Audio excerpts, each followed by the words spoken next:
नमस्कार, मुद्दा देख रहे हैं आप। मैं हूं आपके साथ राजश्री थवाईत। तो चुनावी तारीखों के ऐलान के बाद से ही सियासी अखाड़े में रोज नए बदलाव देखने को मिल रहे हैं। एक तरफ कांग्रेस सोशल मीडिया पर विज को लेकर निशाना साध रही है, तो वहीं विजेंद्र हाथ का साथ छोड़कर बीजेपी में शामिल होकर घर वापसी बता रहे हैं। वहीं सीएम सैनी और पूर्व मुख्यमंत्री मनोहर लाल लगातार दौरे पर हैं और विपक्ष को आड़े हाथ ले रहे हैं। विपक्ष लिस्ट पर मंथन कर रही है। पाला बदलने से किसको फायदा, किसको नुकसान, इस पर हम चर्चा करेंगे, लेकिन उससे पहले एक रिपोर्ट आपको दिखाते हैं।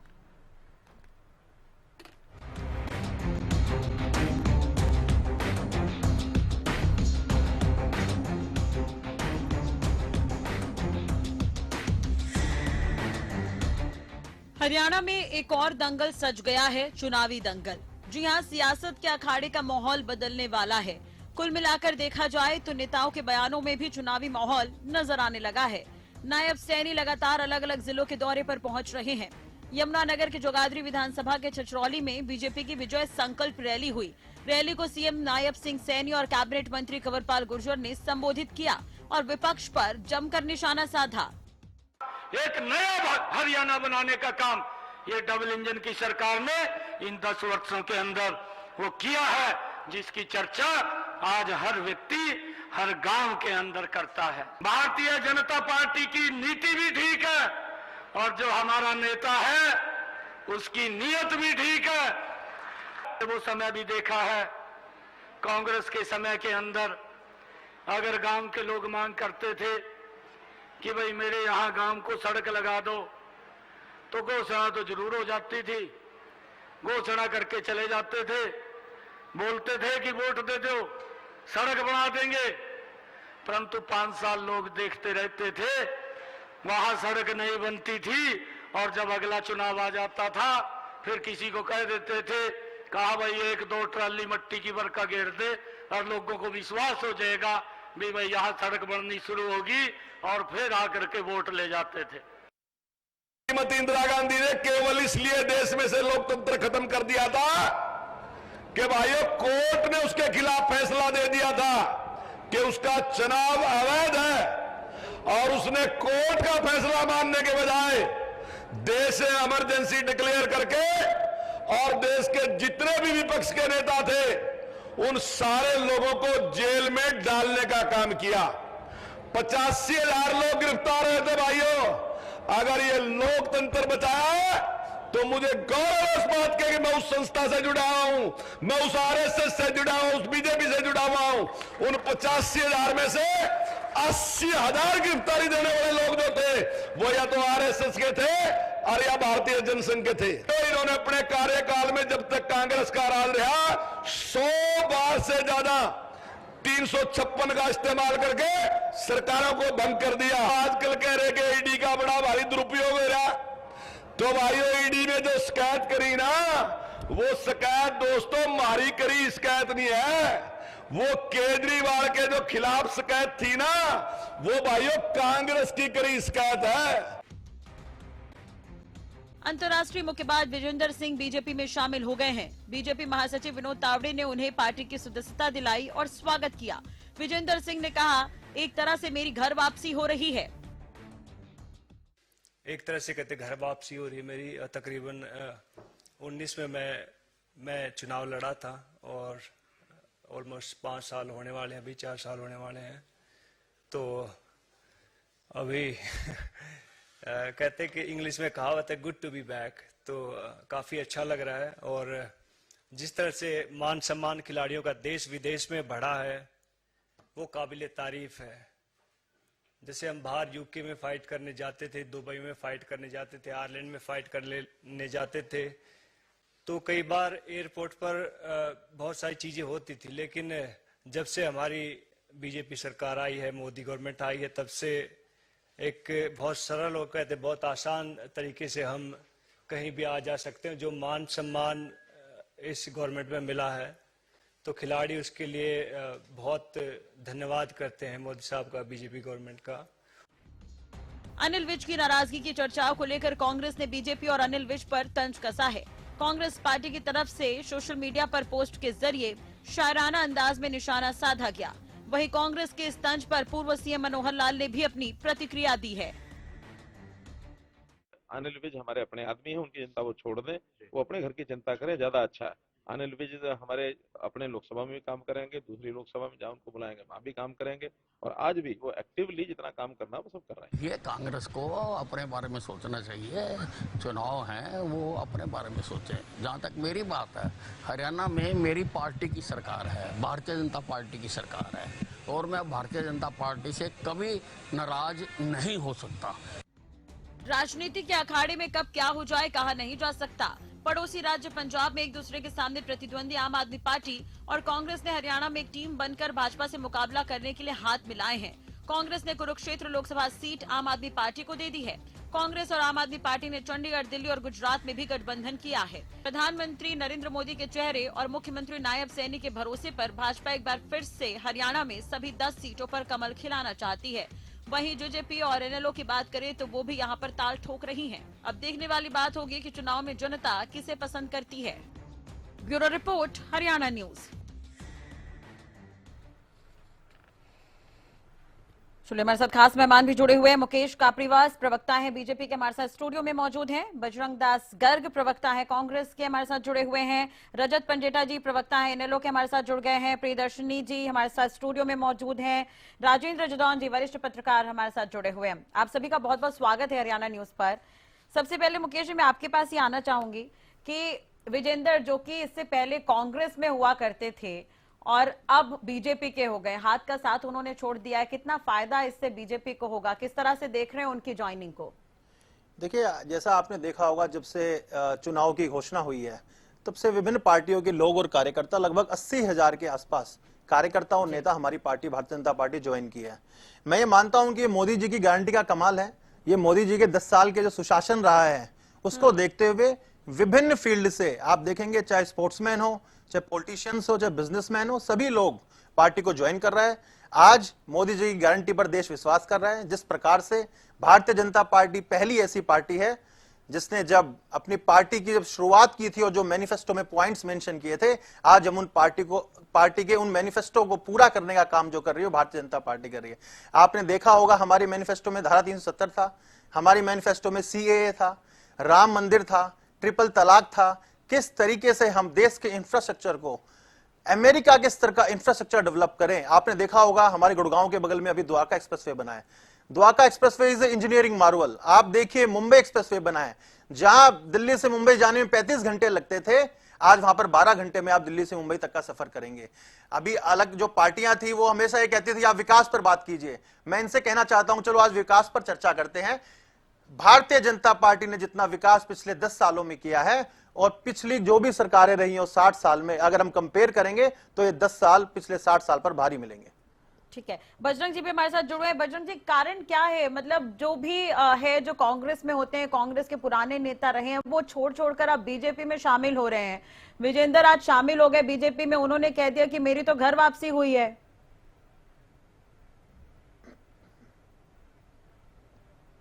जी पहले भारतीय जनता पार्टी में था, हाँ, उसके बाद उन्होंने कांग्रेस के अंदर ज्वाइनिंग की और फिर दुआ वो भारतीय जनता पार्टी में चला गया। भारतीय जनता पार्टी में चला गया। जहां चुनाव है, चुनाव के समय आना जाना एक दूसरी पार्टी में लगा रहता है। चलिए, तो इससे क्या कांग्रेस को नुकसान नहीं होगा सर? 40 सीनियर नेता, कोई नुकसान नहीं, कोई नुकसान। मैं ये बताना चाहता हूं, लगभग 40 नेता जो पूर्व विधायक है, पूर्व मंत्री है, पूर्व सांसद है, उन्होंने भी कांग्रेस पार्टी ज्वाइन की। हजारों नेताओं ने कांग्रेस पार्टी ज्वाइन की। चौधरी विजेंद्र सिंह जो सिटिंग हिसार के सांसद थे, उन्होंने भी कांग्रेस पार्टी ज्वाइन की। और उनके पिताजी विजेंद्र जो पूर्व मंत्री थे, वो भी 1-2 दिन के अंदर पार्टी ज्वाइन करने जा रहे हैं। ये सिस्टम बना हुआ है। आजकल कोई आज यहाँ है, कल ये पता ही नहीं लगता कि कल क्या हो रहा है, आज क्या हो रहा है। आपने हालात देखे। आज मुद्दा है लोकसभा चुनाव। लोकसभा चुनाव की जो स्थिति है, मेरे साथी कह रहे थे हम विकास पे चर्चा कर लेते हैं। भाई तुम विकास पे कर लो, महंगाई पे कर लो, बेरोजगारी पे कर लो। ये कहते हैं मोदी की गारंटी, मैं मैं कहूं मोदी साहब की गारंटी पकड़ लो। मोदी साहब ने गारंटी दी थी 2014 में हर साल 2 करोड़ युवाओं को नौकरी दूंगा, नौकरी दे दी। इन्होंने ये वायदा किया था 35 रुपए लीटर पेट्रोल डीजल देंगे, दे दिया, 100 रुपए कर दिया। यूं कहा था 400 रुपए रसोई गैस सिलेंडर बहुत ज्यादा है, हम पार कर दिया। यूं गुना करेंगे, किसान की आय तो 2 गुना नहीं की, मगर आय तो 2 गुना नहीं की, मगर किसान का खर्चा जरूर 2 गुना कर दिया। और किसान 750 इनके राज के अंदर शहीद हो गए। इन्होंने कहा था 15-15 लाख रुपए हर व्यक्ति के। चलिए, लेकिन बजरंग जी आप लोग भी तो घर घर गारंटी लेकर आ रहे हैं, वो कैसे पूरा करेंगे? आप लोग भी घर घर गारंटी लेकर आ रहे हैं। खड़गे जी ने शुरुआत कर दी आज उसकी। राजश्री आपने राजश्री बड़ी अच्छा सवाल कर दिया। आप 2005 से लेके 2014 का कांग्रेस का ये राज देख लो। जो हमने वायदा किया, एक भी वायदा हमने छोड़ा हो तो हम आपके बीच में बैठे।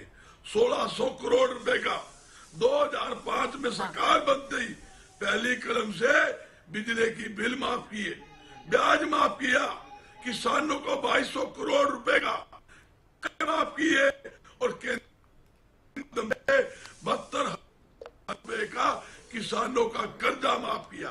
राष्ट्रीय 9.5 साल के अंदर 1 रुपए का नया टैक्स नहीं लगाया, टैक्सों में रियायतें दी। चलिए ठीक है, लेकिन मैंने एक सवाल आपसे ये भी पूछा है बजरंग जी, देखिए जो आना जाना लगा हुआ है इससे क्या पार्टी को नुकसान नहीं हो रहा? भिवानी से आते हैं विजेंदर और एक अच्छा उनके पास वोट बैंक हो सकता है। आप लोगों ने उन्हें मौका दिया था, ठीक है 2019 में वो चुनाव हार गए, लेकिन अगर बीजेपी उन्हें चुनाव में उतारती है तो फिर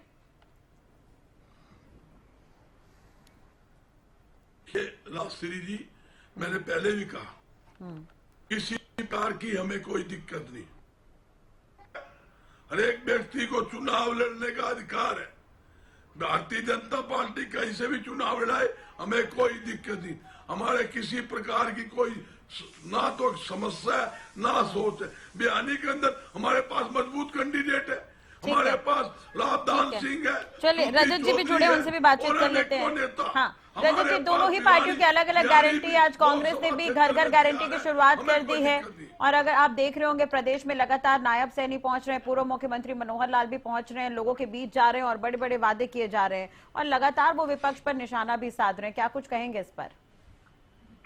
देखिए, राष्ट्रपति बात ऐसी है कि पहली तो बात ये जो विजेंदर सिंह के बारे में आपने कही, तो विजेंदर सिंह किसी टाइम के ऊपर ये कहा करते थे, उनका खुद का बयान है कि मोदी सरकार से खिलाड़ी जो हैं वो डरे हुए हैं और खिलाड़ियों के साथ न्याय हो रहा है, बेइंसाफी हो रही है। ठीक है, तो अगर कोई सेलिब्रिटी रोल मॉडल है, अगर कोई सेलिब्रिटी खिलाड़ी है और इंटरनेशनल खिलाड़ी है, इंटरनेशनल बॉक्सर रहे हैं विजेंदर सिंह, अगर वो कोई ऐसी बात करते हैं और उसके बाद अपना जो है वो स्टैंड जो है, अपना स्टैंड कहीं ना कहीं अगर वो फिर ऐसे पार्टी स्विच करके, क्योंकि कहीं ना कहीं वो हिसाब से हरियाणा में लड़ना चाह रहे थे, उससे पहले दिल्ली कांग्रेस से लड़ना चाह रहे थे वो, तो उनको सीट अपनी जगह नहीं मिली कांग्रेस में। उन्होंने पूरा जब ट्राई कर लिया तो उसके बाद फिर उन्होंने सोचा कि अब कांग्रेस में दाल नहीं गल रही, तो कहीं ना कहीं फिर उन्होंने सोचा कि अब जो है ये अब सही समय है कि अब अपना खुद का इंटरेस्ट देखते हुए, क्योंकि भारत जोड़ो यात्रा में राहुल गांधी जी के साथ भी वो निरंतर उन्होंने साथ कंधे से कंधा मिलाकर उन्होंने काफी समय निकाला उसमें साथ में पार्टी। तो देखिए, अब सारा का सारा अगर अपनी कहीं उनको जगह नहीं मिल पाई तो उस वजह से उन्होंने जो है वो पार्टी को, कांग्रेस पार्टी को छोड़ने का काम किया। सिर्फ टिकट ही एक मेन कारण है, उसके अलावा कोई ऐसा कोई बड़ा कारण मुझे नजर नहीं आता। लेकिन यहाँ 2-3 बातें जरूर हैं जो अभी कही है भाजपा के प्रवक्ता ने।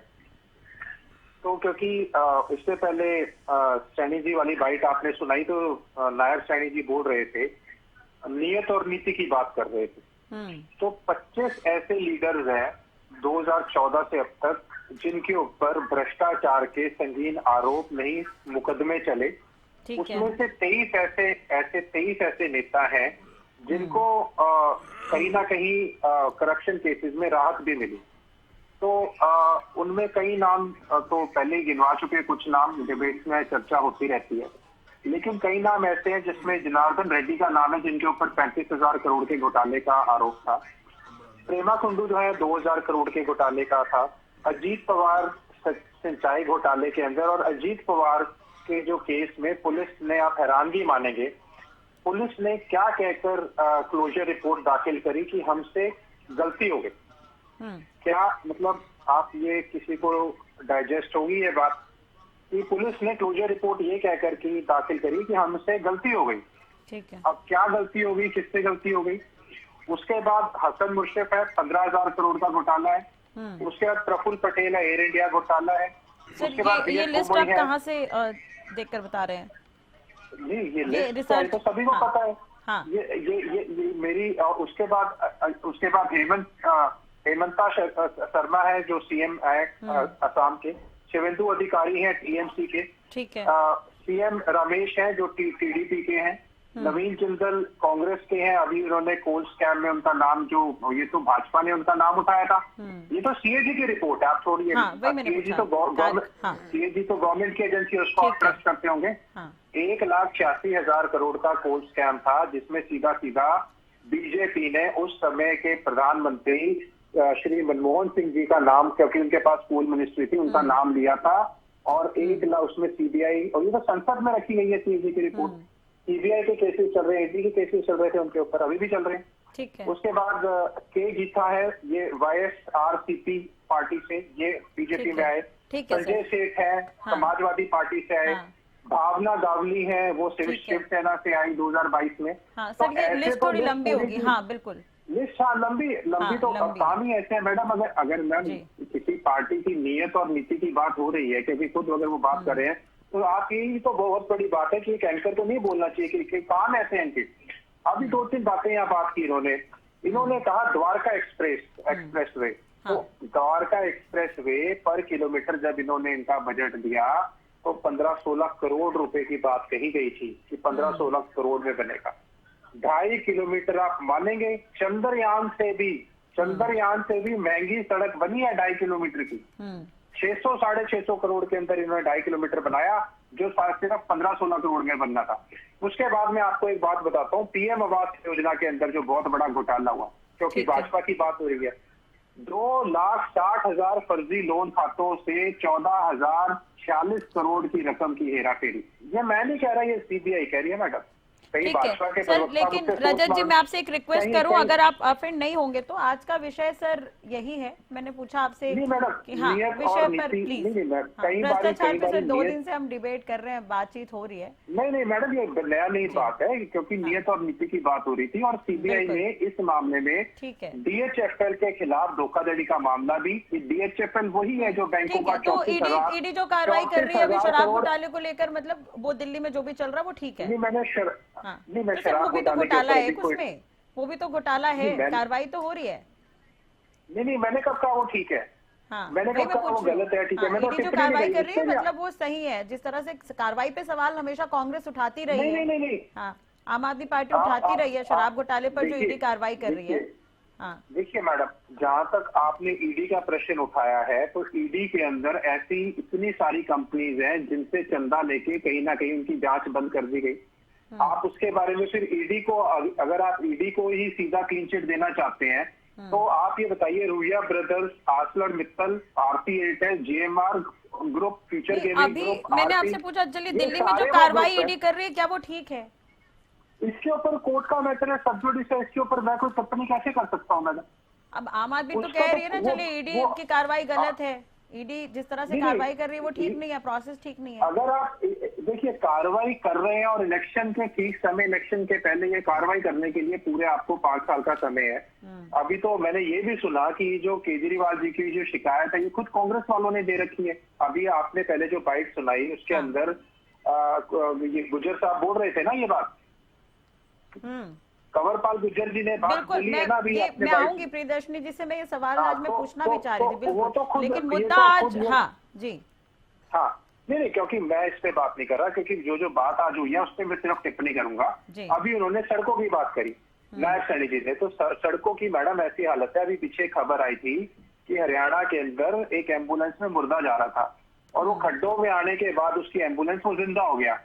तो हरियाणा में स्टेट हाईवे का ये हाल है, जो हर बारी मुझे लगता है कि अभी सीएम बने हैं, हो सकता है विधानसभा की कार्रवाई नहीं देखते होंगे, ऐसी कोई विधानसभा का सत्र नहीं गया जहां पे विपक्ष ने अपने अपने हलके की सड़कों की जर्जर हालत फोटोग्राफ समेत वो ना दिखाई और विधानसभा के पटल पे बात ना हुई। और हम खुद जब सड़कों पे जाते हैं, जब हमारी परिवर्तन पद यात्रा हुई, तो पैदल चल के पता चला कि असलियत क्या है, स्टेट हाईवे की क्या है, ग्रामीण सड़कों की क्या है।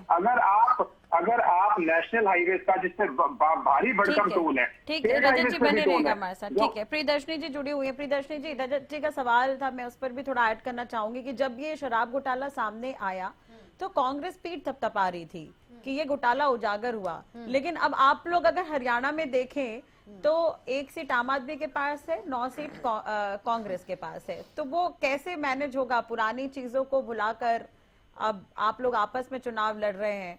कांग्रेस कई बार ये नहीं मानती है कि घोटाला हुआ या नहीं हुआ, वो कहती, कुछ लोग कहते हैं कि हाँ शराब घोटाला हुआ, लेकिन ईडी की कार्रवाई पर भी कई बार वो खुले तौर पर सवाल नहीं उठा पाती। लेकिन प्रदेश में कैसे मैनेज करेंगे आम आदमी पार्टी और कांग्रेस एक साथ? देखिए, बड़ा ही इंटरेस्टिंग सवाल पूछा और एक तरह से जटिल सवाल भी है, लेकिन जटिल सवाल का बहुत ही आसान तरीके से मैं आपको जवाब दे देती हूँ। हाल फिलहाल में ज्यादा दूर जाने की जरूरत नहीं है, आद कंगन को आरसी क्या, पढ़े लिखे को फारसी क्या। अभी हाल फिलहाल में आपने रामलीला मैदान में रैली तो देखी होगी, उसमें एक ही मंच साझा कर रही थी सोनिया गांधी जी और सुनीता केजरीवाल जी। ऐसा तो नहीं है कि वो तस्वीरें किसी ने नहीं देखी, सबने देखी है। राष्ट्रीय जी आपने भी देखी होंगी, सबने देखी है वो। तो कहते हैं ना, प्रत्यक्ष को प्रमाण की जरूरत नहीं, सबने देख लिया है कि इंडिया गठबंधन पूर्ण रूप से जुड़ा हुआ है। अब बात करते हैं हरियाणा की। हरियाणा में हम लोगों की सीटों को लेके, कैंडिडेट्स को लेके कोई मतभेद नहीं है। हमें एक सीट चाहिए थी जो कि हमें मिली है, जिसमें कि हमारे प्रदेश के अध्यक्ष सुशील गुप्ता जी पूर्ण रूप से लड़ रहे हैं, जिसमें कि हमें कांग्रेस पूर्ण समर्थन दे रही है, मतलब इंडिया गठबंधन वहां पे पूर्ण रूप से काम कर रहा है। तो इसके ये सवाल मुझे लगता है जटिल था, लेकिन इसको बताने की, इसको सारी तस्वीरें दिख रही है, सबको प्रत्यक्ष दिख रहा है। अब बात करते हैं विजेंद्र जी की, ठीक है? तो मैंने कहता ना, वक्त बदल गए, हालात बदल गए, जज्बात बदल गए, शब्द बदल गए, सब बदल गए। मुझे लगता है कि विजेंद्र भाई को तो अपने जो ट्वीट उन्होंने इतने प्यारे प्यारे कर रखे हैं मोदी जी एंड कंपनी के बारे में, वो ट्वीट 1000-2000 से ज्यादा के होंगे, वो ट्वीट उनको डिलीट करते करते मुझे लगता है चुनाव जी बीत जाएगा। तो ऐसी खतरनाक बातें उन्होंने लिखी है। अभी मैं उनकी कुछ तस्वीरें देख रही थी और आपके यहाँ आने से पहले उनके कुछ इंटरव्यू देख रही थी, जहां पे जिस किस्म की शब्दावली का उन्होंने प्रयोग किया है मोदी जी एंड कंपनी के ऊपर, तो इससे साफ पता लगता है कि उनकी अंदर की भावना क्या है। पता नहीं बेचारे किस प्रेशर में आ गए हैं, क्या उनपे कौन सा बोझा डाल दिया गया है कि उनको यहाँ पे जबरदस्ती बुला लिया गया है या खुद अपनी मर्जी से आए। मतलब क्या ही कहा जा सकता है। खैर, उन्होंने कांग्रेस में भी कुछ खास कंट्रीब्यूशन किया नहीं था, शायद इसलिए कांग्रेस ने भी उनको हल्के में लिया, तो यहाँ क्या ही उखाड़ लेंगे। मेरा तो साफ साफ ये कहना है। और चुनाव लड़ना तो सबकी इच्छा होती है, अगर कोई राजनीति। प्रदेश में आपको भी पता होगा, जब खिलाड़ी प्रदर्शन कर रहे थे तो कई बार उनकी नाराजगी नजर आई थी। मैं यही बात, बीजेपी में शामिल हो गए जी, मैं अपनी पर्सनल घटना बता रही हूँ। लास्ट ईयर जब, पिछले साल जब हमारी प्रदेश की महिला पहलवान जब जंतर मंतर में प्रदर्शन कर रही थी, तब मैं विजेंद्र भाई से मिली थी उधर ही, बाकी महिला पहलवानों से भी मिली थी, उनसे भी मिली थी। और जिस तरीके से उनकी शब्दावली थी और जिस तरीके से गरिया रहे थे, मैं टीवी की बात नहीं कर रही, मेरी 1-to-1 उनसे कॉन्वर्सेशन हुई है। 1-to-1 कॉन्वर्सेशन पे वो जिस तरीके से गरिया रहे थे, अचानक बदल गए। ऐसी क्या विपत्ति आ गई, अचानक ऐसे क्या बदलाव आ गया उनके अंदर कि अभी 3 दिन पहले भी कुछ ना कुछ ट्वीट कर रहे थे जो मैंने देखा, और उसके बाद आज देख रही हूँ तो वो ट्वीट डिलीट हो गया है। तो इसका मतलब कि इनका मकसद सिर्फ राजनीतिक मकसद है। टॉक करने से मैं बताऊं आपकी सिर्फ क्रेडिबिलिटी खत्म होती है। मुझे ऐसा लगता है कि उनका राजनीतिक कोई दृष्टिकोण नहीं है और वो जानते नहीं है कि उनकी आइडियोलॉजी क्या है, क्योंकि जिस व्यक्ति की आइडियोलॉजी होगी, जिस व्यक्ति में कहीं भी गंभीरता होगी राजनीति के प्रति, वो कहीं ना कहीं उसके कुछ ना कुछ सिद्धांत वो होंगे। तो कह रहे हैं कि खिलाड़ियों का मान सम्मान बढ़ाया है प्रधानमंत्री नरेंद्र मोदी ने, इसलिए अच्छा, तो वो पिछले साल फिर इस तरीके से क्यों खड़े थे महिला खिलाड़ियों के पास, क्यों बैठे थे और किस तरीके की स्टेटमेंट दे रहे थे? ये स्टेटमेंट ऐसा तो नहीं है कि वो मैं मनगढ़ंत बना रही हूँ, ये तो सबने देखी है। आज तो भी मुकेश जी बताएंगे क्या वाकई टिकट के लिए बस वो आए हैं? टिकट के लिए आए हैं और नहीं, ऐसा नहीं है, ऐसा नहीं। जो इनकी महत्वाकांक्षा है वो भारतीय जनता पार्टी में पूरी हो जाने वाली है, क्योंकि भारतीय जनता पार्टी भी एक अलग जुमला पार्टी है। आप अब ये भी सुन लीजिए कि हमने विजेंद्र जी के बारे में तो बात कर ली, लेकिन जिस पार्टी में वो जा रहे हैं वहां पे भी कुछ वो उखाड़ नहीं पाएंगे और वो पार्टी भी कुछ नहीं उखाड़ रही है। जो ये 400 पार का इन्होंने जुमला दो लोगों को दे रखा है, ये सिर्फ जुमला ही बन के रह जाएगा, क्योंकि अगर ये जुमला नहीं होता और इनको डर नहीं होता तो आज हमारे सारे नेताओं को इन्होंने बंद नहीं किया होता। क्योंकि अगर इनको डर है किसी से तो वो है आम आदमी पार्टी से डर है, इसमें कोई दो राय नहीं है। और मैं न्यायालय का भी आपके माध्यम से धन्यवाद देना चाहती हूँ कि न्यायालय ने आज संजय सिंह जी बाहर आ रहे हैं, ये बहुत बड़ी उपलब्धि है हमारे लिए। इससे ये साफ हो रहा है, इससे ये साफ पता लग रहा है कि जो शराब घोटाले के बारे में ये बात कर रहे थे वो एक मिथ है। लेकिन अभी और भी है, मनीष सिसोदिया भी अभी जेल में है, केजरीवाल भी जेल में है और संजय सिंह बाहर आ गए। शुरुआत हो गई ना, देखिए शुरुआत हो गई है राजश्री जी, आगे आगे देखिए होता है क्या। जिस पार्टी को इन्होंने खत्म करने की कोशिश की, आज देखिएगा वही पार्टी इनका नाश करेगी। ठीक है, जदौन जी हमारे साथ जुड़े हुए हैं। जदौन जी, विजेंद्र अब कांग्रेस से बीजेपी में है, क्या राजनीतिक समीकरण बदलेंगे इससे? क्या कुछ तब्दीली आएगी? क्या फायदा होगा बीजेपी से? किस तरह से देख रहे हैं आप इसे?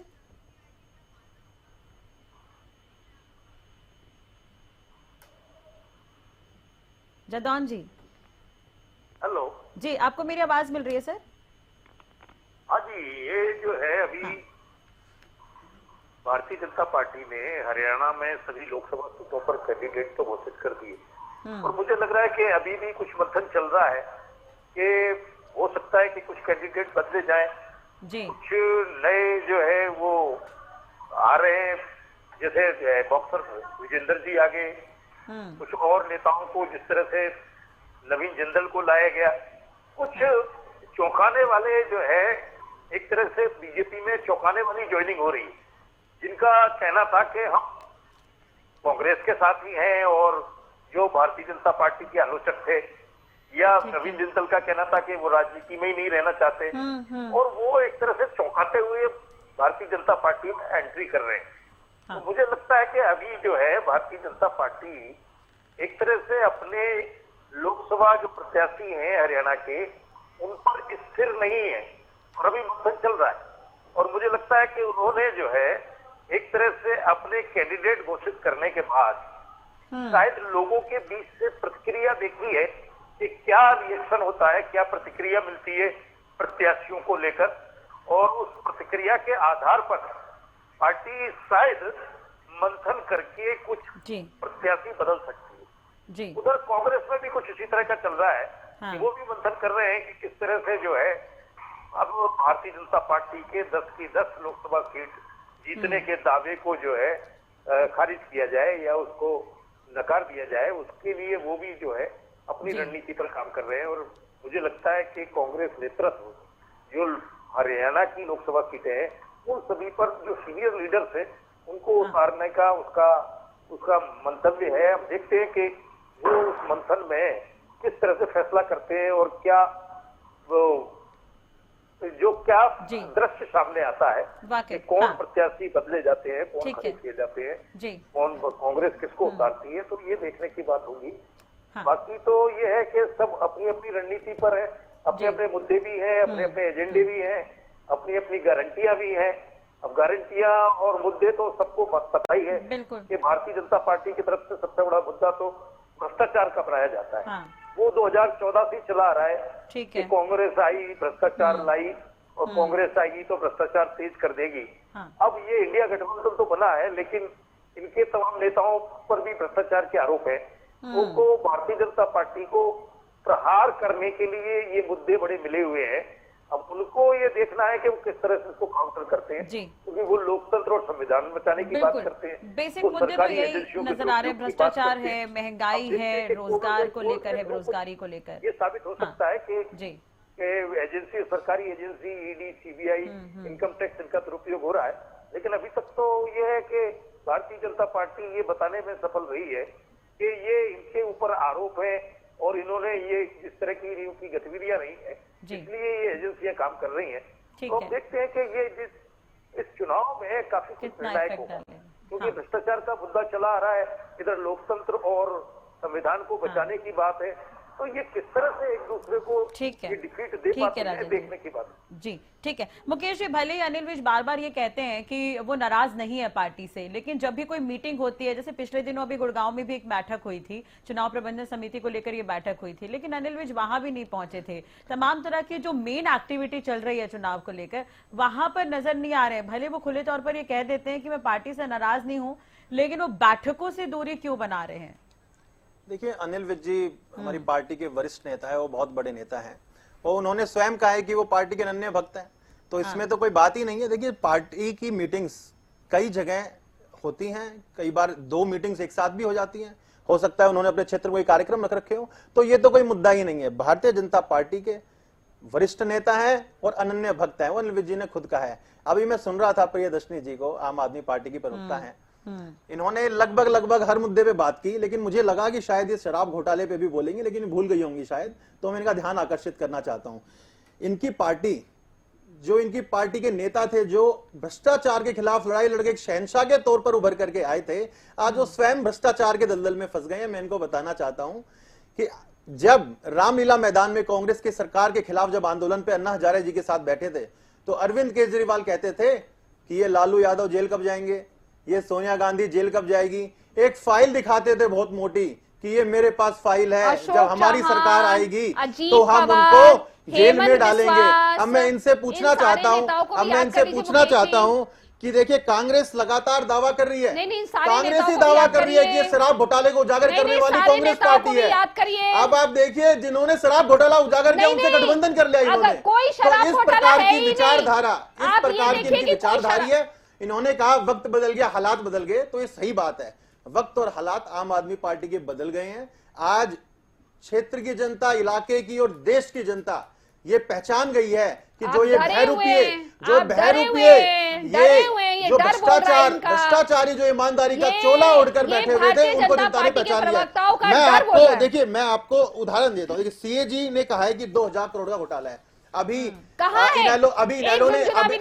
इनेलो के प्रवक्ता कह रहे थे कि सीएजी की रिपोर्ट पर हम विश्वास करते हैं, तो 2000 करोड़ रुपए का घोटाला बताया सीएजी ने। सुप्रीम कोर्ट में भी ईडी ने पेश किया है कि 338 करोड़ रुपए की ट्रेल पाई गई है। 338 करोड़ रुपए की ट्रेल पाई गई है। देखिए, तीसरा मुद्दा बता दो, मनीष सिसोदिया के पीएस के अरविंद, देखिए अभी बीच में बोल रहे हैं, जब ये बोल रहे हैं मैं बीच में नहीं बोल रहा था। आप एक बार, आप राष्ट्रीय जी एक बार आप इनको चुप कराइए, जवाब सुन लीजिए, उसके बाद आप नोट करिए। आप बाद में अपने समय में बोलिएगा ना। मनीष सिसोदिया के पीएस ने कहा है, मनीष सिसोदिया के पीएस ने ईडी के सामने बयान दिया है कि जो कमीशन 5% से बढ़ा करके जब 12% तय हुआ, जब अरविंद केजरीवाल के घर पर हुआ है, सबसे भ्रष्टाचारी पार्टी अगर देश में कोई है तो वो आम आदमी पार्टी है। ये मोदी जी की गारंटी है, ये मोदी जी की गारंटी है कि मोदी जी मन से कहते हैं कि इन्होंने जो देश का पैसा लूटा है वो देश की जनता को वापस दिया जाएगा। अभी कांग्रेस के प्रवक्ता कह रहे थे, बजरंग दास जी कह रहे थे कि जॉब्स पर क्या किया है। मैं बजरंग दास जी को बताना चाहता हूं कि जॉब्स की अगर बात करें तो जब 2014 में हमारी सरकार आई, उस समय 115 स्टार्टअप थे देश में। आज 1 लाख से ज्यादा स्टार्टअप देश में काम कर रहे हैं। 111 स्टार्टअप्स ऐसे हैं जो यूनिकॉर्न बन गए हैं, यानी कि जिनकी 8500 करोड़ से ज्यादा की जिनकी वैल्यूएशन हो गई है। अब आप बताइए, जो इतने स्टार्टअप उनमें जॉब्स नए लोग नहीं लग रहे होंगे क्या? जो मारुति कंपनी कांग्रेस राज में हरियाणा से उठ करके गुजरात जाने को तैयार हो गई थी, हमने उसका सबसे बड़ा, भारत का सबसे बड़ा मारुति का प्लांट खरखोदा में लग रहा है। ये भारतीय जनता पार्टी की देन है। अब उसमें बताइए हजारों लोग नौकरी लगेंगे, नहीं लगेंगे? उसमें आप बताइए छोटी छोटी यूनिट्स और लगेंगी, उनमें नौकरी कौन लगेगा? हरियाणा का युवा लगेगा, नहीं लगेगा? उसमें टैक्स कलेक्शन हमारा बढ़ेगा या नहीं बढ़ेगा? मैं ये पूछना चाहता हूं। अभी एक प्रवक्ता साथी कह रहे थे कि द्वारका एक्सप्रेसवे के बारे में बात कर रहे थे, तो मैं उनको बताना चाहता हूं, ये केजरीवाल ने दिया था इस पर बयान जी, मुझे याद है, इस पर 29 किलोमीटर का द्वारका एक्सप्रेसवे है। जिस समय द्वारका एक्सप्रेसवे जब जो आप ये कह रहे कि इनिशियल जो उसकी कॉस्टिंग आई थी, जिस समय अलग प्लानिंग थी, उसके बाद डिजाइन चेंज हुआ है। 29 किलोमीटर के द्वारका एक्सप्रेसवे में आप क्या है कि 29 किलोमीटर से डिवाइड कर रहे हैं। अगर सिंगल लाइन के हिसाब से देखेंगे तो 540 किलोमीटर रोड बना है। ऐसा इंजीनियरिंग मार्वल है जो हमारे देश में और कहीं पे नहीं है। एक जगह ऐसा है कि 4 लेवल पर रोड्स हैं, ऊपर नीचे। इस लेवल का क्या किसी ने सोचा था कि भारत जैसे देश में अमेरिका स्तर के, यूके स्तर के रोड इंफ्रास्ट्रक्चर होगा? आप सोच के देखिएगा। किसान के बारे में बात कर रहे थे, क्षतिपूर्ति पोर्टल हमने दिया, 52 भरपाई योजना हमने दी, किसान सम्मान निधि हमने दी, किसानों को आगे बढ़ाने का काम किया वो भारतीय जनता पार्टी ने किया है। और मैं अभी प्रवक्ता इनेलो के कह रहे थे, मैं आपसे कहना चाहता हूं, आप भ्रष्टाचार पर आप बात कर रहे हैं, आपकी पार्टी भ्रष्टाचार पर बात कर रही है। आपने 2 लोकसभा उम्मीदवार दिए हैं, अब तक 2 लोकसभा उम्मीदवार किए, दोनों एक ही परिवार के हैं, एक अभय सिंह चौटाला और एक उनकी पत्नी है। आप तो बोलने लायक ही नहीं है। दूसरी बात, अभी आम आदमी पार्टी के जो मैं कहूंगा कि जो संस्थापक है अरविंद केजरीवाल जी, जो उनके गुरु हैं अन्ना हजारे, वो स्वयं कह रहे हैं कि अरविंद केजरीवाल अपने पद से भटक गए। ये भ्रष्टाचार हुआ है और सबसे बड़ा जो भ्रष्टाचार है इसका उजागर होगा और ये होकर के रहेगा। बजरंग जी याद कर लीजिए, अडवाणी जी का क्या ईडी ने कहा है, देखिए राष्ट्रीय जी ईडी ने कहा है कि 170 बार फोन तोड़े गए, 170 फोन बदले आम आदमी पार्टी ने। ये सब मनोहर कहानियां रहने दीजिए। क्यों बदले गए आप बताइए, क्यों बदले गए? मनोहर कहानियां आप रहने दीजिए। क्यों बदले गए? ये भ्रष्टाचार को दर्शाता है। कहानियां आप रहने दीजिए। बजरंग जी आप बताइए कि हरियाणा में क्या उछाल हुआ है? हाँ, बजरंग जी कुछ कह रहे हैं। 3 लाख नहीं, सुनिए सर, सुनिए, 3,60,000 करोड़ का कर्जा है हरियाणा पे। बजरंग जी कुछ कह रहे, सुन लेते हैं, उसके बाद आपके पास में आऊंगी। जी जी बजरंग जी बोलिए। राष्ट्रीय जी, भारतीय जनता पार्टी के प्रवक्ता जी ने बड़ी अच्छी कहानियां सुनाई और भारतीय जनता पार्टी के मेरे साथी अच्छे सीनियर प्रवक्ता है और सरकार का बड़ा अच्छा पक्ष रखते हैं। इन्होंने किसान की बात कही। मैं बताता हूं, किसान की फसल नहीं खरीदते, किसान के साथ ये पोर्टल खेलते हैं। पोर्टल का काम नहीं करता। मंडियों के अंदर 5 दिन से धरना प्रदर्शन चल रहा है, सरसों की परचेज हो नहीं रही। 5650 रुपए एमएसपी सरसों का है और 650 से लेके 1100 रुपए क्विंटल तक किसान सरसों कम बेचकर मंडियों में धक्के खा रहा है। ऐसी स्थिति है और यहां तक कि मंडी के आड़ती लगातार 1 तारीख से 5 तारीख तक धरना प्रदर्शन कर रहे हैं। दूसरी बात, इन्होंने रोजगार की बात कही। कौन सा रोजगार? इन्होंने गारंटी दी थी हरियाणा के उद्योग के माध्यम से 75% हरियाणा के युवाओं को नौकरी देंगे। 75 आदमी को भी नौकरी नहीं दे पाई। राष्ट्रीय जी, मैं आपको आंकड़े देता हूं, हरियाणा के अंदर ग्राम स्तर के ऊपर लाखों लोगों को रोजगार मिला हुआ था। ग्राम स्तर के ऊपर नमकीन की, बेकरी की, साबुन की, तेल की, हैंडलूम की, दुनिया भर के छोटे छोटे पिलंग थे, निवार थे, कूलर थे, पंखे थे, बनते थे और वहां पर 80% सरकार की गलत नीतियों से छोटे जो बंद हुए हैं। ठीक है, कुछ मिलें बंद हुई है, गवार की फैक्ट्री। बिल्कुल, लेकिन देखिए कुछ रिपोर्ट ये भी है कि आड़तियों में आपस में डिस्प्यूट है। हाँ, आड़तियों में आपस में डिस्प्यूट भी है।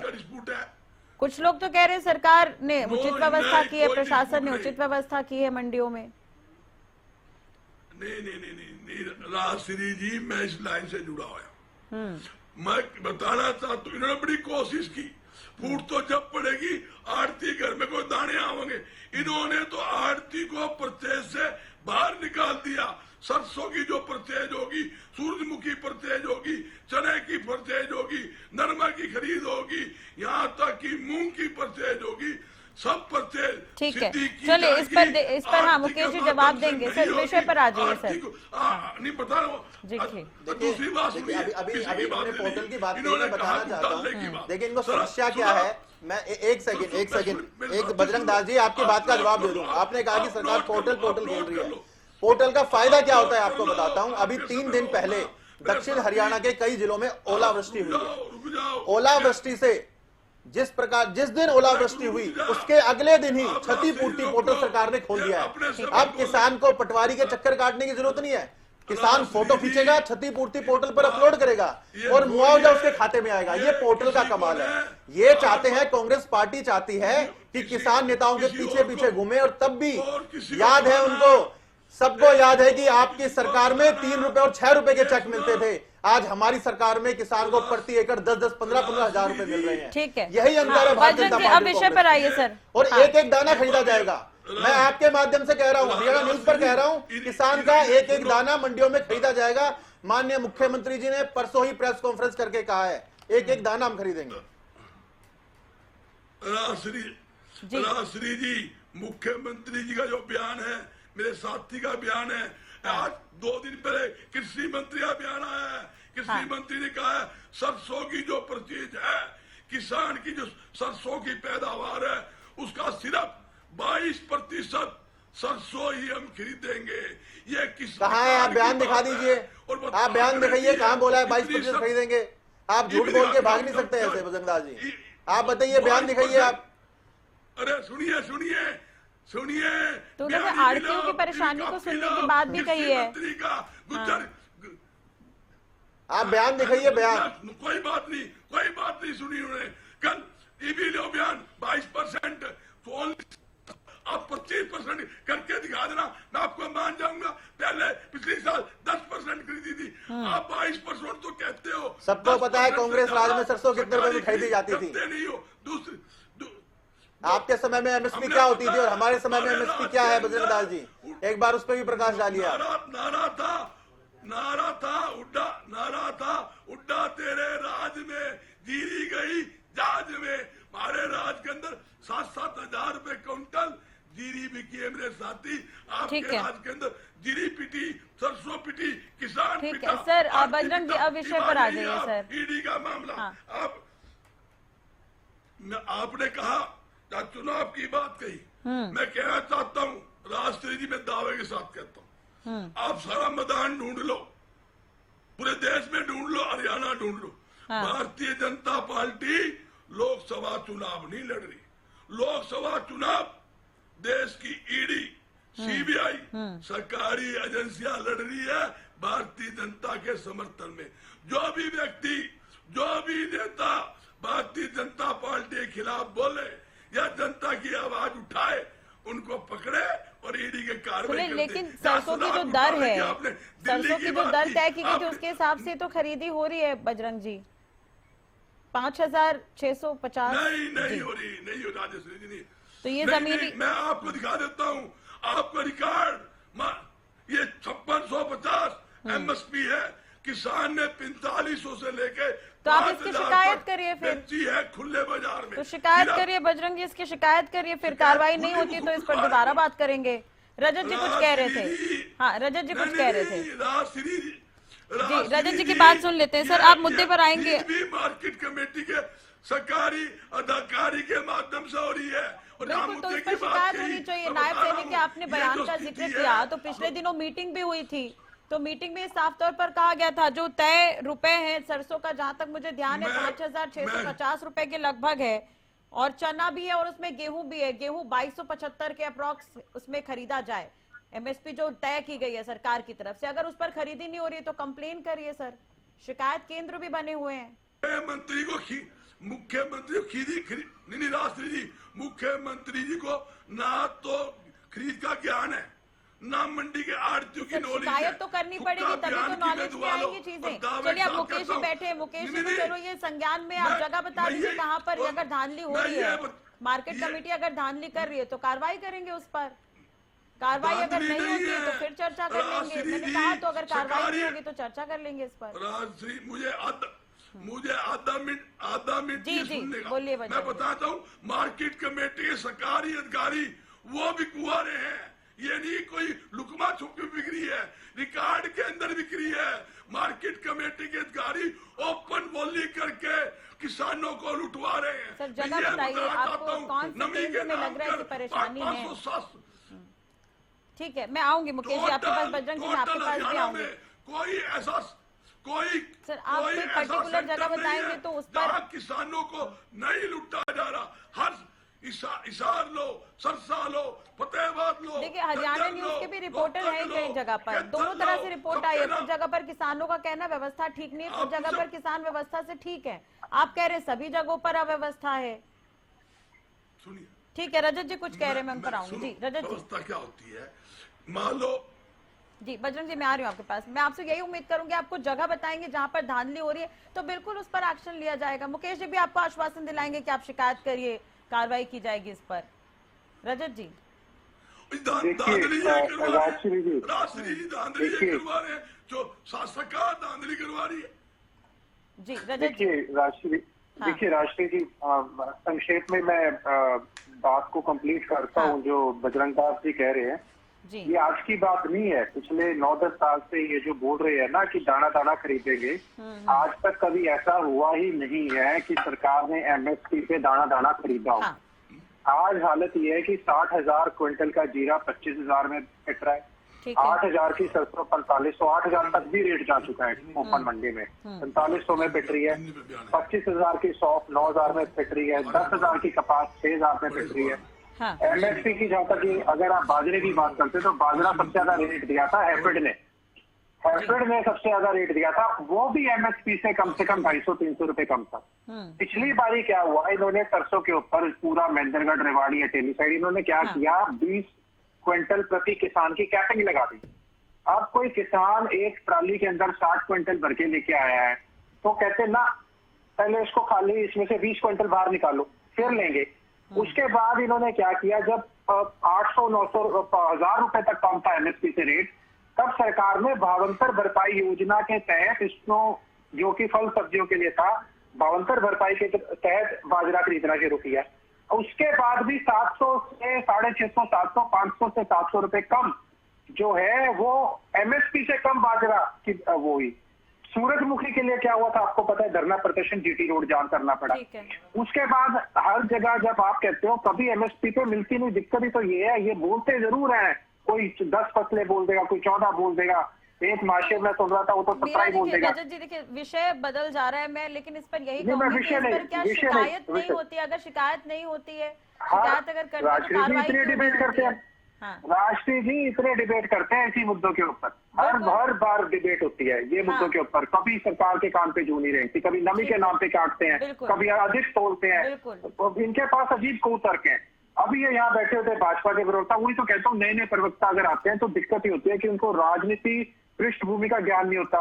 इन्होंने बैठ के बोल दिया आबिद सिंह चौटाला एक जगह से लड़ रहे हैं और उनकी धर्मपत्नी दूसरी जगह से। उनकी धर्मपत्नी भैया चुनाव नहीं लड़ रहे हैं, अपनी थोड़ी जानकारी दर्ज करके आओ। उसके बाद इन्होंने बोल दिया, इन्होंने अभी तय नहीं हुआ, केवल एक ही सीट पर है। ठीक है, आप ही बताइए, आपकी पार्टी के लोग ही कह रहे थे, मीडिया में खबर चली थी, क्या बात कर रहे हैं आप? अरे भैया क्या आप इतनी हल्की बात करोगे, मेरा लेवल नहीं है कि मैं ऐसी बातों पे आपको नहीं आप अपना लेवल बढ़ाइए फिर थोड़ा। नहीं मैं अपना लेवल घटा नहीं सकता, दिक्कत है आपको जानकारी नहीं है, आप लेवल बढ़ाइए, जानकारी नहीं है। नहीं आपका, मैं आपके लेवल पे आगे बात नहीं कर सकता ना। आप ये बातें डिबेट में करने की है, अपनी जानकारी लेना डिबेट के बाद, चलिए फिर लेवल ऊंचा कर लीजिए थोड़ा, कोई बात नहीं। आपकी पार्टी के प्रमुख लोग जेल में रह करके आए हैं, 10 साल आपकी पार्टी के प्रमुख लोग जेल में रह करके आए हैं नौकरी घोटाले में। क्या बात करते हैं आप, क्या बात करते हैं आप? बोलिए, आप उन पर भी तो बोलिए ना।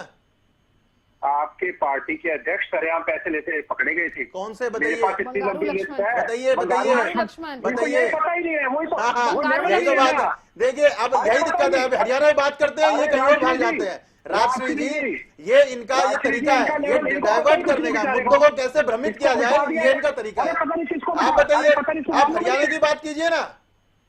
अरे आपको पता है कितने घोटाले हो चुके हैं हरियाणा के अंदर? बताइए, घोटाला, रजिस्ट्री घोटाला, कोऑपरेटिव घोटाला, वाटाना घोटाला, धान घोटाला, चावल घोटाला, अरे कितने घोटाले बताऊं आपको? आप एक घोटाले पे भी प्रूफ बता दीजिए। घर बैठ के देखिए ऐसा है, देखिए ऐसा है रजत जी, घर बैठ के घोटालों के नाम लिखने से घोटाले नहीं होते, आप उसको प्रूफ कीजिए। कौन कह रहा है? क्या बात कर रहे हैं? कैसी होगी? अरे भाई 30,000 गलत रजिस्ट्रियां हुई थी मेरे भाई, 7,40,000 शराब की बोतलें सोनीपत और बूटों से गायब होगी। आपको जानकारी नहीं 100 करोड़ का कोऑपरेटिव घोटाला है, आपको पता ही नहीं 162 करोड़ का पेंशन घोटाला है, आपको पता ही नहीं HPSC में 350 लाख रुपए मिला, आपको पता ही नहीं पेपर लीक क्वेश्चन रिपीट घोटाला, आपको पता नहीं 500 करोड़ का घोटाला है, आपको पता नहीं फरीदाबाद नगर निगम में 255 करोड़ का घोटाला है, आपको पता ही नहीं फार्मेसी घोटाला क्या है, बिजली वितरण घोटाला क्या है। इनेलो पार्टी इनेलो पार्टी की जो स्थिति है जानकारी वो हरियाणा में इतनी खराब है, मैं इनकी परिस्थिति समझ सकता हूँ। तो ये बहुत ही हास्य पे चली गई ये पार्टी, ये इनकी खींच बोल रही है और कुछ। राष्ट्रीय जी बीच में ना बोले, कृपया करके बीच में ना बोले। समय कम हो रहा है ना बोलना। अभी इन्होंने किसान की बात करी, इन बेचारों को ये नहीं पता कि इनकी सरकार की एनएसओ की रिपोर्ट बोलते हैं कि किसान की आज के दिन आमदनी 27 रुपए है। 750 किसान शहीद हुए काले कानून दिलाने की वजह से। 31 किसान हर रोज आत्महत्या कर रहे हैं। एनसीआर का डेटा कहता है कर्ज माफ नहीं करेंगे किसान का। उद्योगपतियों का 12.5 लाख करोड़ माफ कर दिया इन्होंने। उसके बाद ये बात करते हैं, यहाँ पे ज्ञान दे रहे हैं किसानों के बारे में। किसानों को 6000 रुपए सालाना कौन दे रहा है? किसान सम्मान निधि क्या बात कर रहे हैं आप? झूठ बोल रहे हैं। अभी कौन दे रहा है किसान सम्मान निधि? लगा कट्टे के ऊपर, अरे कट्टे के ऊपर आपको पता है आपने फर्टिलाइजर का कट्टा, यूरिया कट्टा कितना किया हुआ है पता है आपको? 50 के कट्टे को 45 करके 40 का कर दिया। समय पे आप डीएपी नहीं देते, खाद नहीं देते। आपको क्या मालूम है? क्या किसान का खर्च क्या पता है आपको? अभी बड़ी लंबी लंबी बातें करें आपने कि 3 काले कानून लेके वापिस नहीं मांगी। 750 किसान शहीद हो गए। अब विषय पर वापस आते हैं सर, इस पर चर्चा करेंगे। अभी फसल खरीद चलेगी, अभी फसल खरीद लंबी चलेगी, इस पर भी आप आगे करेंगे चर्चा। अभी देखिए रजत जी, एक सिंपल सा सवाल है। रजत जी, एक सिंपल सा सवाल है सर आपसे। देखिए तमाम जो दिग्गज है, आपने देखा होगा पिछले दिनों प्रधानमंत्री हरियाणा आए हैं, दौरे पर वो आए थे। जेपी नड्डा कई बार आ चुके हैं। और बीजेपी की ही अगर हम बात करें तो पूर्व मुख्यमंत्री मिलकर अलग अलग जगहों पर जाकर दौरे कर रहे, प्रचार कर रहे हैं। कांग्रेस में, इनेलो में ये एक्टिविटी अभी खुलकर सामने नहीं आ रही है। अभी लिस्ट को लेकर ही कांग्रेस भी मंथन कर रही है और आप लोगों की तरफ से केवल एक सीट पर स्थिति साफ है। नहीं, हम आपको 2 सीटों की उपस्थिति साफ कर चुके हैं, पहली बात तो। और दूसरी बात, हमारे निरंतर प्रोग्राम चल रहे हैं। हाँ। आप अभय सिंह चौटाला जी का एक पेज है फेसबुक का, अभी खोल के देखिए। बिना किसी गैप हर रोज हमारे कार्यक्रम हो रहे हैं। 10 की 10 सीटों पर बीजेपी ने उम्मीदवार घोषित कर दिए। मैनिफेस्टो को लेकर वो सुझाव ले रही है, लोगों के बीच जा रही है, पहुंच रही है। वो खुलकर क्यों, मतलब इतने ज्यादा ओपनली क्यों सामने आ रहे हैं? नेलो की एक्टिविटी तो मैं भी नोटिस कर रही हूँ। मेरा ये पर्सनल व्यक्तिगत सवाल नहीं, क्या इससे नेलो को नुकसान नहीं होगा कि लिस्ट उनकी पहले जारी हो गई, वो आपसे आगे चल रहे हैं कई चीजों पर? अरे राष्ट्रीय जी, 10 साल की एंटी इनकम्पेंसी है। आपने विरोध नहीं देखा इनके नेताओं का कहाँ हो रहा है? आपने फतेहाबाद में इनके एमपी का अशोक तंवर का बच गए वो। उसके बाद आपने अभी ये देवेंद्र पब्ली का विरोध हुआ और इनके नेताओं का विरोध हो रहा है। पलवल में देखिए, आप इनसे पूछिए, बीजेपी के नेता है वो। पलवल में देखिए, अरे आपकी सरकार के मंत्री रहे हैं, आपके संदीप सिंह का देख लीजिए। हाँ, इनका सिक्योरिटी के बिना निकल प्रोग्राम नहीं कर पा रहे बेचारे, लोग नहीं जुड़ रहे। जितने लोग जुड़ते हैं उससे ज्यादा विरोधी बाहर खड़े होते हैं। इनका तो पंटादार है। ये प्रधानमंत्री को ले एक दौरा लगवा लिया, 10 लगवा लो। मैं तो कहता हूँ 10 की 10 लोकसभा में घुमा लीजिए, इनकी निकल जाए सीट। तो इनकी इतनी ज्यादा भारी एंटी इनकम्पेंसी है। प्रियदर्शन जी, क्या कुछ कहेंगे आप? जो चुनावी कैंपेन चल रहा है बीजेपी का, उससे क्या इफेक्ट पड़ेगा? थोड़ा पीछे है कांग्रेस, चल रही है। जी। और दिल्ली में जो हलचल है, क्या उसका इम्पैक्ट हरियाणा में भी देखने को मिलेगा जनता के बीच? देखिए इम्पैक्ट मिलेगा नहीं, मिल रहा है।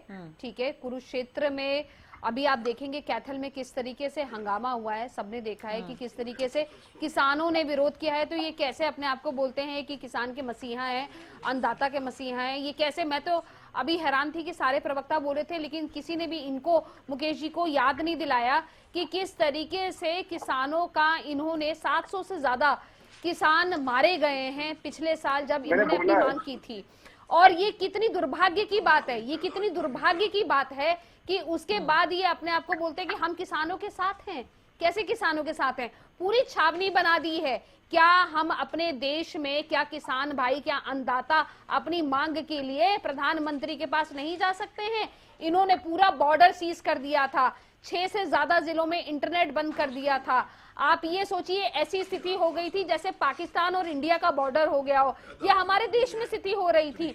मतलब इससे ये पता लगता है कि कितने डरे हुए हैं। फतेहाबाद में देख लीजिए, कैथल में देख लीजिए, कलायत में देख लीजिए, किस तरीके से इनको विरोध सुनना पड़ रहा है और सहना पड़ रहा है। इससे साफ पता लग रहा है कि इनकी हालत खराब है। और सबसे बड़ी बात जो कि मैं पहले भी रिपीट कर चुकी हूँ और इसका जवाब भी हमेशा गोलमोल इनके प्रवक्ता देते हैं कि भैया ऐसी क्या जरूरत पड़ गई थी कि आपको गृह मंत्री भी बदलना पड़ा और उसके बाद आपको सबसे बड़ी बात मुख्यमंत्री बदलना पड़ा। इनके प्रवक्ता इसी मंच पे आके, आप ही के मंच पे आके जोर जोर के बोलते थे। 20 सेकंड दे दीजिए राशि जी। हाँ। इनके प्रवक्ता इसी मंच पे आके जोर जोर की बोलते थे कि हम खट्टर साहब के चेहरे पे ही लड़ेंगे, खट्टर साहब के चेहरे पे ही लड़ेंगे। अरे कहाँ गया वो चेहरा, कहाँ गया वो चेहरा? ऐसा डिमोशन तो मैंने पहली बार देखा है। ठीक है, चलिए बजरंग जी से एक सवाल। बजरंग जी देखिए, जब खिलाड़ी प्रदर्शन कर रहे थे, दीपेंद्र हुड्डा लगातार उनके पास पहुंचते थे, बातचीत करते थे, विजेंद्र भी वहां पर थे। विजेंद्र अब चले गए बीजेपी में, पहलवानों की नाराजगी थी, विजेंद्र अगर बीजेपी में चले गए तो पहलवानों की नाराजगी भी क्या खत्म हो जाएगी? अब तो एक तरह से तो नुकसान ही है फिर कांग्रेस को। बिल्कुल नहीं राश्री जी, कोई नुकसान नहीं। एक व्यक्ति के जाने से सारी दुनिया उल्ट पुल्ट नहीं होती। हम तो पहले भी खिलाड़ियों के साथ थे, किसान के साथ, मजदूर के साथ, आम जनता के साथ खड़े, व्यापारी के साथ खड़े, पहले भी खड़े थे, आज भी खड़े हैं, आगे भी खड़े होंगे। जो भी समस्या होगी खिलाड़ियों की उसके लिए पूरा सहयोग करेंगे। यहाँ तक खिलाड़ी, जहाँ तक हमारी महिला खिलाड़ियों के साथ यौन शोषण का कितने शिकायत किए। चलिए ठीक है, आप मेरा यही सवाल था, आप कह रहे कोई नुकसान नहीं, कोई परेशानी नहीं। ठीक है, मुकेश जी से एकदम शॉर्ट में, अभी आपने सुना प्रियदर्शनी जी को भी, बजरंग जी को भी। देखिए, अभी बजरंग जी को तो मैं जवाब दे चुका हूं, और अभी प्रियदर्शनी जी कह रही थी कि डिमोशन हो गया है मुख्यमंत्री जी का। तो मैं इनको बताना चाहता हूं, इनके लिए राजनीति एक व्यवसाय हो सकती है, उसमें प्रमोशन भी है, डिमोशन भी है, लेकिन हमारे लिए सेवा है। जिस प्रकार से मनोहर लाल जी अपने हाथ से नई पीढ़ी के नेता को कुर्सी पर बैठा करके गए हैं, क्या किसी पार्टी में कोई सोच सकता है? आप मुझे बताइए, एक साल से वो स्वयं, उन्होंने इंटरव्यू में कहा, एक साल से वो स्वयं कह रहे थे, वो स्वयं प्रधानमंत्री से कह रहे थे कि नई लीडरशिप आगे आनी चाहिए। हमने हरियाणा में नहीं, हमने और अलग स्टेट्स में भी किया है। हम नई लीडरशिप को आगे लेकर के आ रहे हैं। अब मैं पूछना चाहता हूं, आम आदमी पार्टी से पूछना चाहता हूं कि अरविंद केजरीवाल जेल में है, क्या कोई कार्यकर्ता है या वो अपनी धर्मपत्नी को मुख्यमंत्री बनाएंगे? पहले तो वो कहते थे अगर कोई जेल जाता था कि भाई नैतिक आधार पर, नैतिकता के आधार पर इस्तीफा देना चाहिए। अब नैतिकता कहाँ गई? अब अरविंद केजरीवाल की नैतिकता कहाँ है? क्यों नहीं इस्तीफा देते हैं वो? अब ये देश देख रहा है, ये देश देख रहा है। जो लोग ये कहते थे कि जेल में जाने से पहले इस्तीफा देना चाहिए, आज वो जेल से सरकार चला रहे हैं। ये देश देख रहा है। चुनाव नजदीक है, बहुत नजदीक है चुनाव, बहुत ज्यादा दिन। ये हमारी पार्टी है जिसमें एक आम कार्यकर्ता मुख्यमंत्री बन सकता है। ये सिर्फ भारतीय जनता पार्टी है। आप बताइए, केजरीवाल जी के बाद कौन है मुख्यमंत्री उम्मीदवार? आप बताइए। बहुत बहुत शुक्रिया रजत जी, बहुत बहुत शुक्रिया प्रियदर्शनी जी, बहुत बहुत शुक्रिया जदौन जी, बहुत बहुत शुक्रिया। परीक्षा की घड़ी वैसे भी आई गई है और तमाम पार्टियां चुनावी तैयारियों में जुटी हुई है। पाला बदलने से किसको फायदा, किसको नुकसान, इस पर आगे भी हम चर्चा करेंगे। लेकिन दूसरी तरफ अभी इंतजार है कुछ पार्टियों के लिस्ट के आने का, तो उस पर भी नजर बनी रहेगी। फिलहाल मुद्दा में आज के लिए बस इतना ही। नमस्कार।